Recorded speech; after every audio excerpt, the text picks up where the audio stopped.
தான் நடித்துள்ள ரத்னம் படத்தை திரையிட விடாமல் கட்ட பஞ்சாயத்து செய்வதாக நடிகர் விஷால் பரபரப்பு ஆடியோ ஒன்றை வெளியிட்டுள்ளார். ரத்னம் படத்திற்கான விநியோகத் தொகை பாக்கியை தந்தால் மட்டுமே திருச்சி, தஞ்சையில் உள்ள திரையரங்குகளில் படம் வெளியாகும் என தியேட்டர் உரிமையாளர்கள் சங்கத்திலிருந்து தனக்கு ஒரு அறிக்கை வந்திருப்பதாகவும், அந்த தொகையை செலுத்துவதற்கு எந்தவொரு ஆதாரமும் இல்லை எனவும் நடிகர் விஷால் தெரிவித்துள்ளார். தற்போது இந்த ஆடியோ திரைத்துறையினர் மத்தியில் பெரும் பரபரப்பை ஏற்படுத்தியுள்ளது.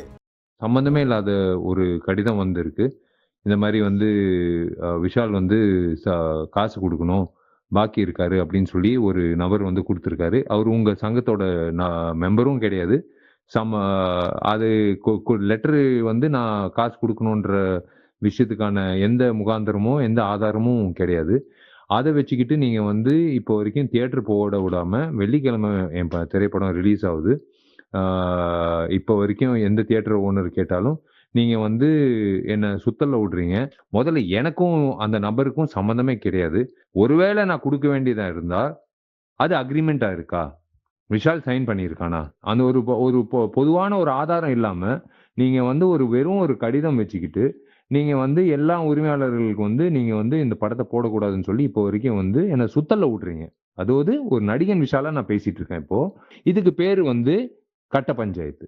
இது சிஎம்முக்கும் சரி, கலெக்டருக்கும் சரி, திருச்சி கலெக்டருக்கும் சரி, திருச்சி எஸ்பிக்கும் சரி, போலீஸ் ஸ்டேஷனுக்கும் சரி, எல்லாருக்கும் நான் சொல்ல விருப்பப்படுறது, இது நீங்க செய்யறது கட்ட பஞ்சாயத்து தவிர்த்து வேற எதுவுமே கிடையாது. விஷாலுக்கே இந்த கதின்னா, நாளைக்கு ஒரு புதுமுக நடிகனுக்கோ, இல்ல ஒரு தெரியாத ஒரு புதுமுக ஒரு ஒரு புரொடியூசருக்கோ என்ன கதின்றது, அது கண்டிப்பா நான் படுத்த வேண்டிய என்னோட கட்டாயம். அதாவது என்னோட கடமைன்னு நான் நினைக்கிறேன்.